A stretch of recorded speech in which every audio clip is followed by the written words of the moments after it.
Now, I hope I'm not too much out of time. It's my honor to present to you Mr. Ginter Sefbeck. This is a person I must be knowing now for almost 10 years. Okay, maybe more. And I've met Ginter in several projects. We have been working together.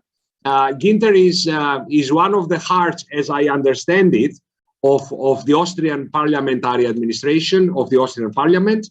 And I was his guest in the parliament, in the main room, in the second building, in Austria in general. And I think he will have something very nice and important to share with us. He's a very meticulous scholar when he decides to leave his administrative work in the parliament, working with the archives. And I think we will all enjoy a very talented speaker and a nice friend. Ginter. Thank you, Janis. Thank you very much. Thank you very much for the invitation and for giving me the opportunity to share with you a few thoughts about most interesting subject. You have already from the program of the conference seen that artificial intelligence plays a central role, not only in this conference, but in public debate on new technologies at large in these days. Seeing the huge potential that artificial intelligence has, but at the same time, filling many people with fear about what public agencies as well as private organizations could do by exhausting this potential. So the question how to facilitate what might be called responsible use of artificial intelligence probably is one of the most important questions in the field of regulatory business of today. I'll try to start my presentation. I hope I have the necessary rights. I presume I have. Mm-hmm. So, can you see the presentation? Yes, very well. So this is just a brief outline of what I intend to do. I will start to present a few general ideas about artificial intelligence, just because this is an introductory presentation. This will be nothing new. This will just remind you of what you already know. And then I will focus on this question that seems to be central to me in this connection, namely how to deal with the potential and the potential risk of artificial intelligence with these two dimensions that so far would be visible in the discussion, namely whether to focus on ethics in dealing with artificial intelligence or on regulations, on regulatory documents, on norms. Then I will provide you the most important initiatives at the level of the European Union and a few examples from elsewhere, and finally come to my conclusions. The legal impact of artificial intelligence may be seen twofold. On the one hand, it is a challenge to legislation, to lawmaking.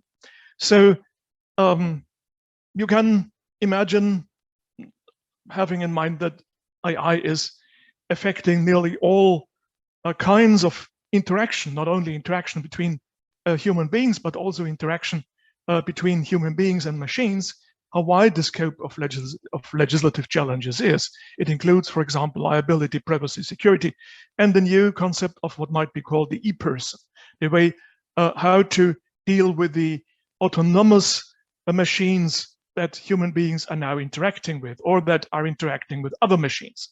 So the question of whether to introduce a new kind of legal person that might be called an e-person. At the same time, the legal professions and the legal subjects ourselves would feel this impact when it comes to deal with legislation, to deal with the jurisdictions we are living in, to deal with legislative developments through the AI potential in the field of legal information. Legal analytics, as it's called, might totally change the landscape of legal information, but of course it also directly affects legal procedure itself.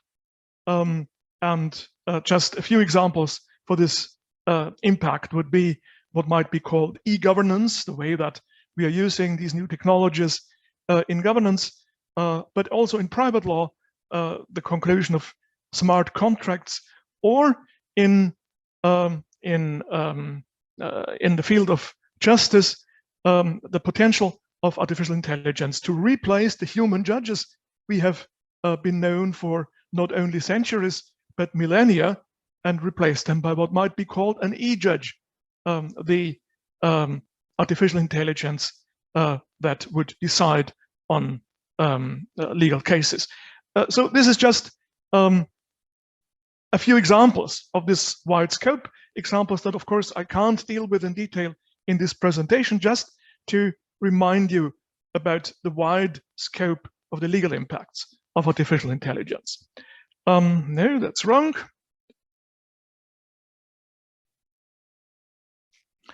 The same way lawmaking, in the narrower sense, the way we are producing norms, the way we are producing legal regulations, are affected by artificial intelligence. On the one hand, it of course would present challenges to lawmaking, like the way that legislatures would align artificial intelligence with what has been developed in the field of basic legal values over 200, 300 years since the Age of Enlightenment, when the idea that there were basic legal values that all norms, that all regulations have to be in line with, came up, and meanwhile has been developed up to a high level of, for example, the European Charter. While these challenges might be called substantial ones, at the same time we have procedural challenges to face. So we know, for example, from election campaigns, but the same goes for campaigns over particular items of legislation, that artificial intelligence might have an impact on the decision-making processes by manipulating people's positions, people's attitudes towards particular business items of legislation. At the same time, lawmaking can profit from the chances that artificial intelligence would offer it. There is this big demand in public debate for what might be called evidence-based legislation.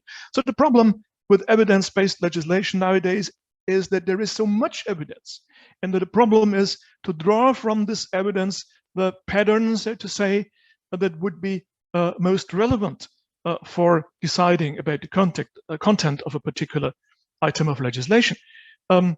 Dealing with these big masses of data is one of the main capabilities of AI. So AI might, if accordingly made use of, improve the potential for legislation being evidence-based. At the same time, lawmaking is confronted with a problem of what might be called legal impact assessment. The assessment of the impact that laws have on the social and economic environment.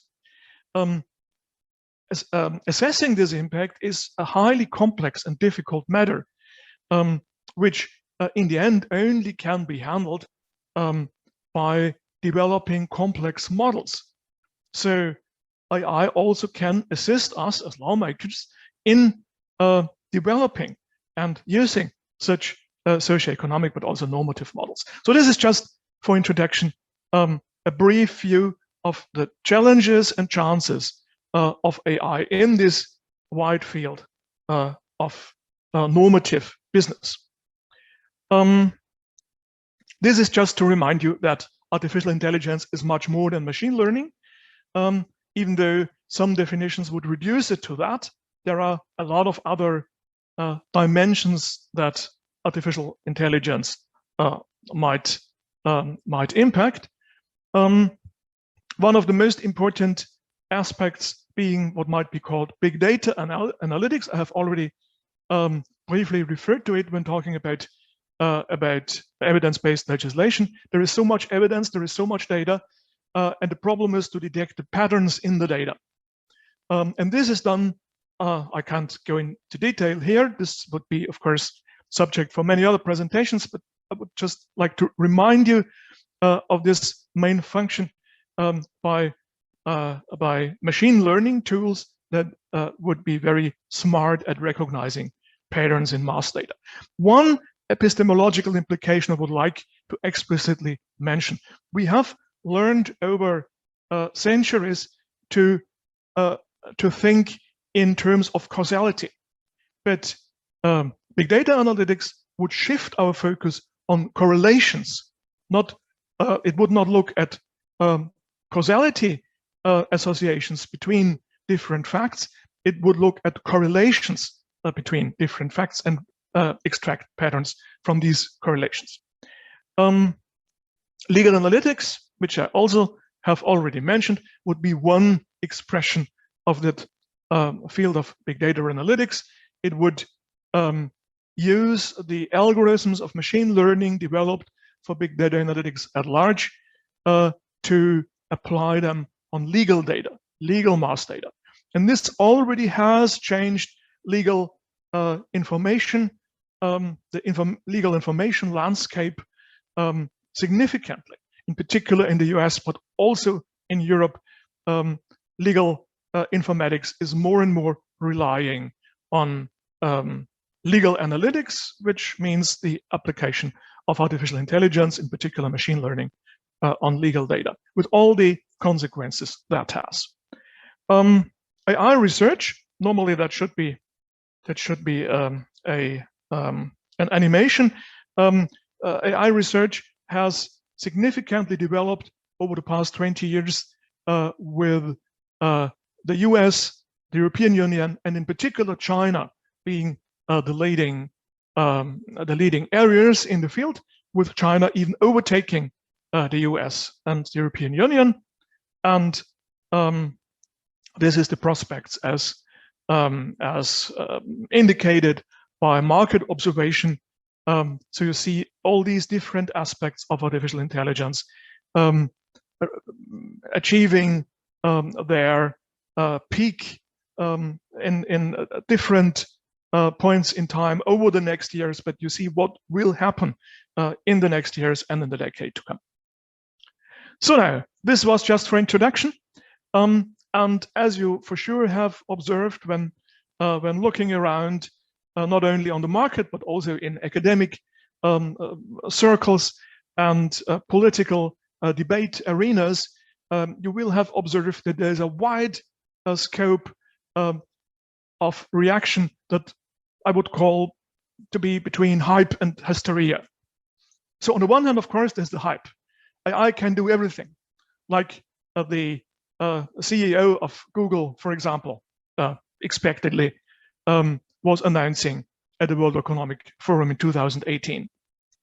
Or probably all you know, the concept of the singularity to come that was developed by Ray Kurzweil and would refer to the merger of man and machine facilitated by artificial intelligence that will allow us to transcend our biological limitations. So a grand view of the future of man merging with machines, if we want to merge with machines. That's another question. And then, of course, there is the power politics perspective taken by Vladimir Putin, who, for some reason, announced that the one who would be able to provide a monopoly in the field of artificial intelligence would rule the world. That's the power perspective. That makes a lot of people afraid, and that also would lead to that hysteria that at the same time with the hype has been caused by the potential that artificial intelligence has. So it was even Stephen Hawking, who warned us about the possible consequences of the development of artificial intelligence. The end of the human race was what he warned us about. Perhaps you know the books by Nick Bostrom, who was rambling about the potential threat to human society and human civilization caused by machine intelligence, artificial intelligence, going beyond the borders of human intelligence. And his statement was, we humans are like small children playing with a bone. So we don't know what we are playing with, what we are developing.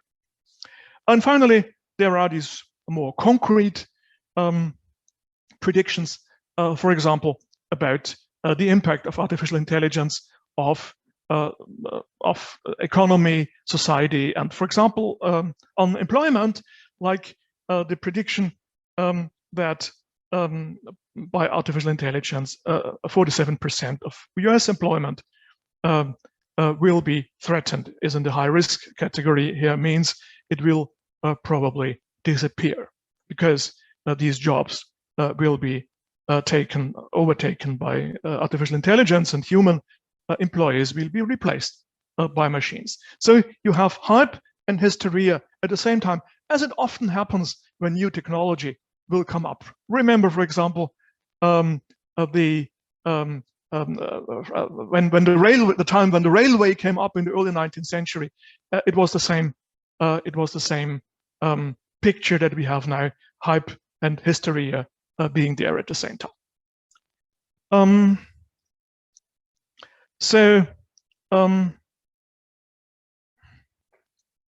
How does politics react? As far as the hype is concerned, it reacts by AI development strategies, by investment of big amounts of money. Of course, we know that China is investing most money in developing AI. The EU investment compared with China is peanuts. But at the same time, politics also has to react to the AI concerns as expressed in these hysterical comments, but also in the concrete demands for example, regulations limiting the possible impact of artificial intelligence on, for example, human rights. I would present you a typical example of this political reaction that is trying to, in first instance, trying to navigate between the demand for regulatory frameworks and on the one hand, and what might be called ethical codes, non-binding norms. One typical example is the communication by the EU Commission issued in 2019.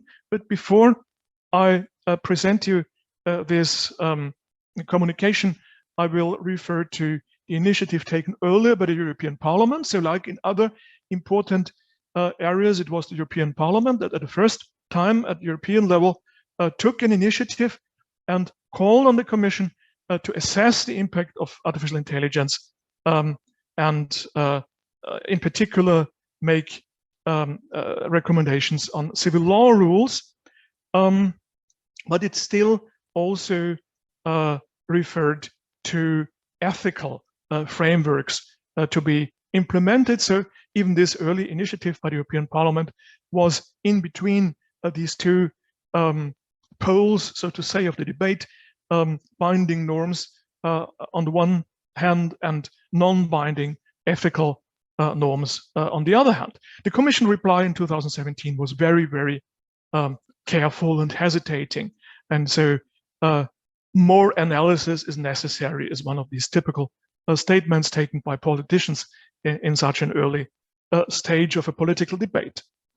2 years later, the Commission already issued a communication that still tried to mostly refer to the existing regulatory framework. It was shortly after the GDPR had been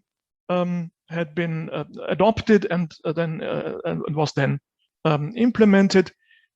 So it was in 2019 to the Commission. It was not really evident to what extent new regulations or the adaptation of existing regulations would be required and would be demanded by civil society, so that the first effort that the Commission really undertook was to develop ethics guidelines. So that's very often the first step before going to the level of binding regulation. They try to refer to the level of ethics, a kind of non-binding norms, and to build an ethical framework. The Commission, on the ground of the work of an expert group that I will present to you immediately, developed and presented and published 7 key requirements for trustworthy AI, as they called it, namely human agency and oversight, tackling robustness and safety, privacy and data governance, transparency, diversity, non-discrimination and fairness, societal and environmental well-being, and accountability. So that's several important concepts, but as all of us know, formulating a concept in such a general way is not replacing operational rules. And so the following 2 years, from 2019 to now, were filled with the debate on how to transform these ethical key requirements, these 7 key requirements, into operational executable rules.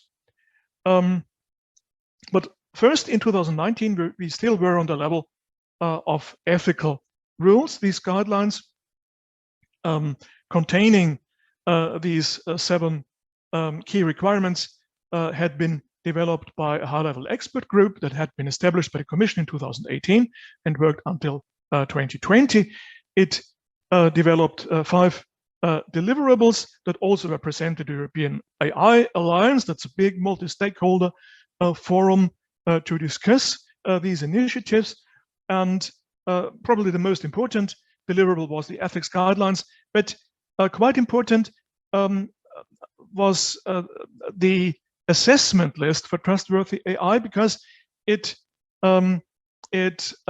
was conceived to lay the foundation for checking these 7 key requirements against the reality of particular applications. And so this deliverable is not only available in form of a booklet, but also in the form of a tool, of an online tool that would allow companies, enterprises, developers to check their AI application, whether they meet these key requirements.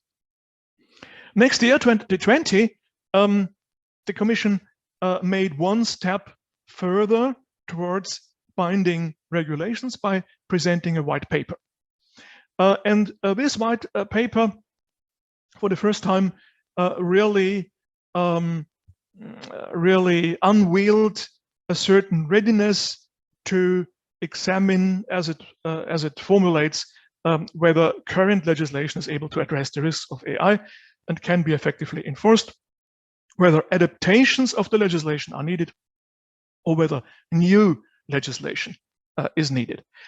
So in 2020, for the first time, the European Union, or the European Commission to be more specific, made us know that it was ready at least to examine whether new legislation would be required.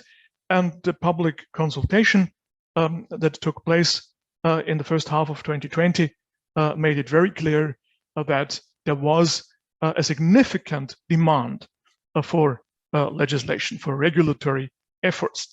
On the one hand, participants expressed their concerns about AI, the most important concerns being breach of fundamental rights, discriminatory outcomes, danger to safety, and a relative majority of the participants formulated a need for new legislation.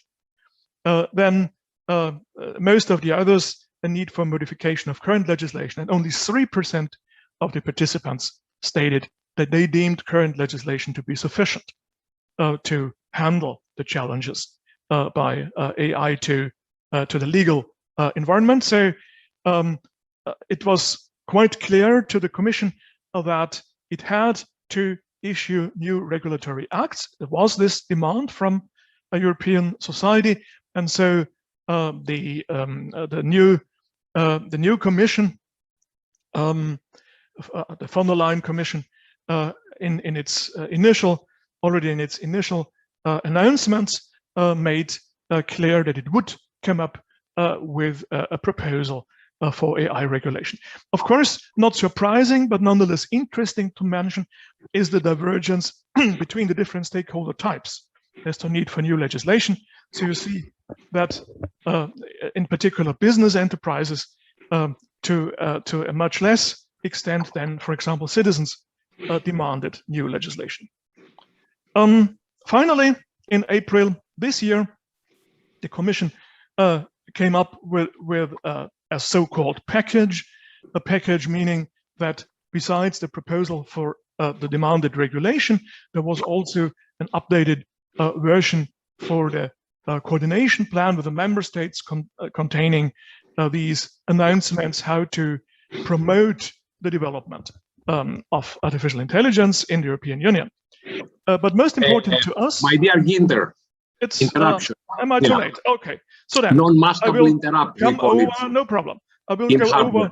I will go over the details. Yeah. Let's discuss a little bit the plan. I will go over the details, and I will come up with the conclusions.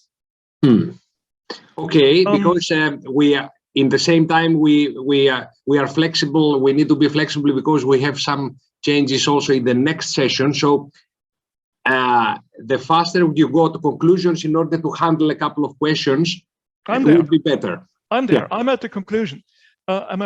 So please have a look at the Commission draft proposal. You have it in the presentation. You have the reference there.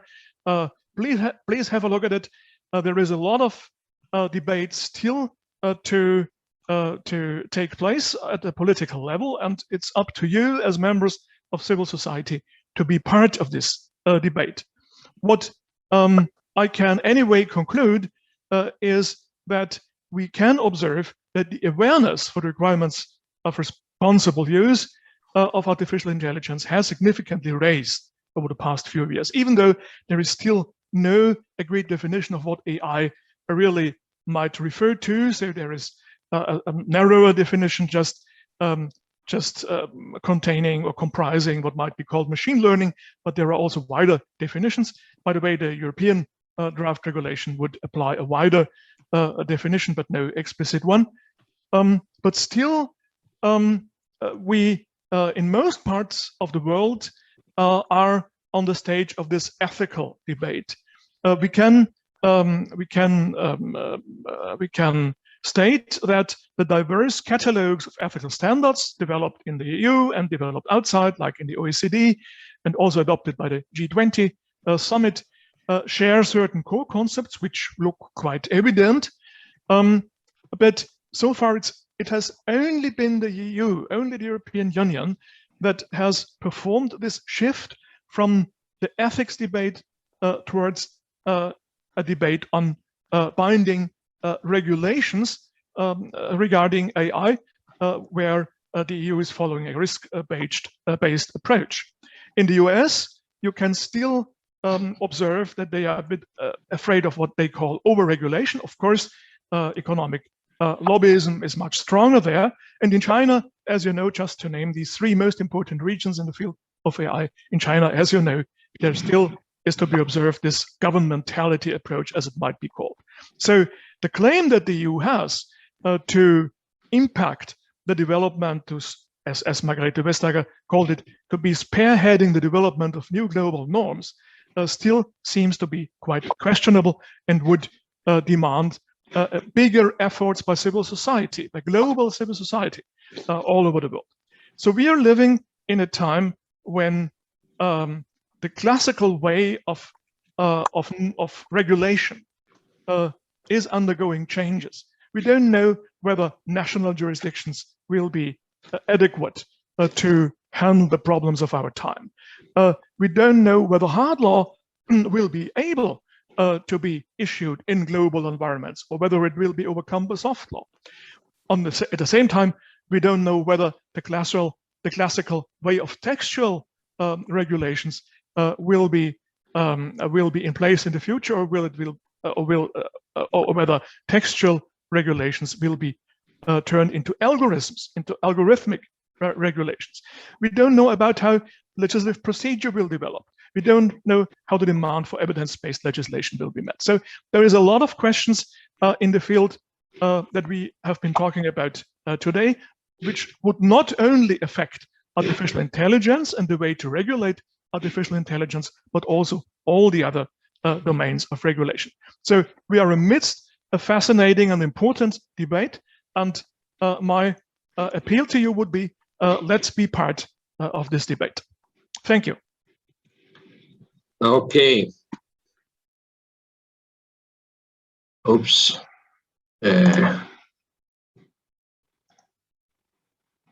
Okay. Now, thank you, Günther. Sorry about this compacting, but we have a very nice introduction of of the subject and the topic. That was very interesting. Now, let me first see. Do we have any reaction from the audience? Do we have any question? Any raising hands? I see no. Okay. Now, let me tell you the following then. Okay, I will make only one question at this point, because we have to be a little bit flexible with timing in the next time, in the next slot. So, Günther, based on your experience and what you have seen up to now in the legislation, we also now the previous and also the latest regulation by the European Commission on AI, which, by the way, was not meant with a lot of appraisal. There are many people saying it's not enough, and there are others saying it's very restrictive already, or it restricts, to be honest, the not the necessary things. Now, what's your opinion in this issue? As you see the world going on, do you think that we are allowing AI to do too much already, or we are restricting AI from doing the proper things? What is your opinion? Which side are we at this point as societies? At this point, we aren't restricting AI at all. We are, as I tried to express, just at the beginning, at the starting point of restricting AI. And the question is whether it makes sense to restrict the development of AI in one region of the world only, whether this is an issue that can be restricted in the European Union, while at the same time in the US or in China or in Russia or elsewhere, in India, for example. Don't forget about India, AI is growing freely. So this is one example, perhaps the most important example, besides environmental protection and climate change, where global approaches are needed. But there are no global approaches. The UNESCO approach, for example, is a purely ethical one that won't have a major impact. So here we really can observe that the ways that we have learned to regulate would no longer meet the requirements of our global society. What we really need is developing a global society which would allow us to have global debates on global issues. And we are far ahead. We are far away from achieving this point. So the remaining question is, what can and shall a relatively small jurisdiction like the European Union one, small in comparison to these global issues, do? And so in this field, my personal position would be to not to restrict too much, in particular to restrain restrictions to the core issues, to the really relevant issues. As you mentioned, there were many reactions stating that the draft regulation would restrict some areas where restriction would be less required, and in others, like for example, remote face recognition for identification of people and similar issues, it would not be restrictive enough. So it anyway needs a very thorough societal debate. This debate is not or has not yet been performed. You see, there was this public consultation procedure with 1,200 contributions. That's nothing in comparison to the European regulatory environment. So it needs a much more intense public debate, at least in European civil society. And that's why I am doing presentations like this, to make people that have the necessary, in particular people that have the necessary knowledge, like ourselves assembled here in this conference, why I try to make these people aware of their, I would even say, obligation to take an active part in debates like this.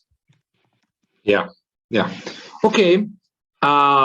Thank you very much for your views and your opinions. And I know we might have the chance to speak again during also the next session, if you have time, because we plan also to have a discussion at the end of the next session after all the presentations, to see where AI is heading and where we should be heading with regards to AI in the next phases. Let me see if we. Okay, we do not have any other question. So I think there was a raised hand. Just me. Yeah, let me see, because my system here is a little bit overloaded. Yes, Evripidis has raised his hand. Evripidis, you have the floor. Yes. Good morning, Günther. Thanks for the very, very interesting presentation.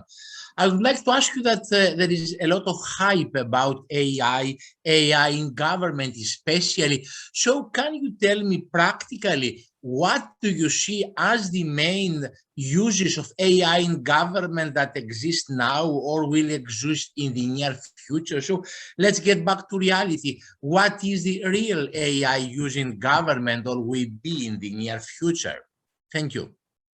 There is a wide scope, starting from these, I would say, high risk domains, like, for example, the use in law enforcement, the use in justice. You know about the applications that are used for identifying, for example, criminal patterns. Just one example that I have a personal experience with, the opportunity to detect patterns of financial crime in huge amounts of financial data. So law enforcement, justice, public security, of course, are important, but also high-risk areas of application, because easily human rights can be affected. But at the same time, we have a lot of other domains, like for example,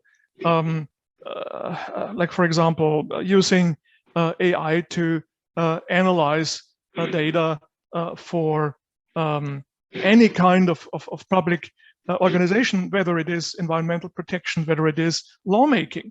All these public agencies have to deal with huge amounts of mass data today, and AI may help them to handle these data and to better analyze these data. The employment market, the economic development, prediction of economic developments. All that is based on data analysis. So we have I would say we have nearly no field of public agency where AI can't be applied and will be applied. AI will be there. We can, and perhaps even should, ban it from very, very specific domains where human rights may be severely affected. But it will affect any domain of governance, like, for example, the then new information and communication media affected any domain of governance 25 years ago when the internet and then when the social media came up. So this technological development will change our lives in all their dimensions, including all the dimensions covered by public governance. Yeah, Günther, may I ask, what are the applications in Austria that you know of? Are there any already? Oh, there are a lot of applications, and some of them are heavily under debate. So just to give you one example, the Austrian Employment Agency introduced an AI-based application that would assign people looking for a job to one of three categories. Those that can easily find a job, those that can find a job, and those that probably won't find a job. And the employment agencies were commissioned not to spend much time anymore on trying to look for jobs for people falling into this third category, which means that societal patterns that are there, of course, it's objective data that this application is building on, so that these societal divisions that are there would even be strengthened by applying these this new AI-based application. So this is just one example, and I could tell you a lot more, where even though one might argue that classical human rights would not be violated, a discriminatory effect would be obvious. Just one example. Yeah. Okay. Yeah. Of course, you see, even if we had humans doing the job, still there might be some. Some of them, yes. Yeah, some of them, yes. Until then, it of course depended on the individual attitude of the human that was responsible for taking care of one particular non-employee. So there were some of them that had been acted this way already before. But at the same time, there were others that spent a lot of time on helping these people on the edge of society to develop their own capacity to find a job. And now they are commissioned not to do so anymore. Now, I have an AI system managing the Samos Summit this year, so I just follow the demands of the AI system. And I have good news and bad news for the flow. Now, the good news is that we'll all have a bigger break during noontime. The bad news is that we have no break now because you see the world is moving very fast. So first, Mr. Liachnis, we will have time to discuss on AI issues after the end of the presentations of the next session that starts immediately. So, Günther, thank you very much. I hope you will stay with us, and maybe also we see you tomorrow morning in the legal informatics session. We are discussing very important things about interconnecting many laws with the LEOS application.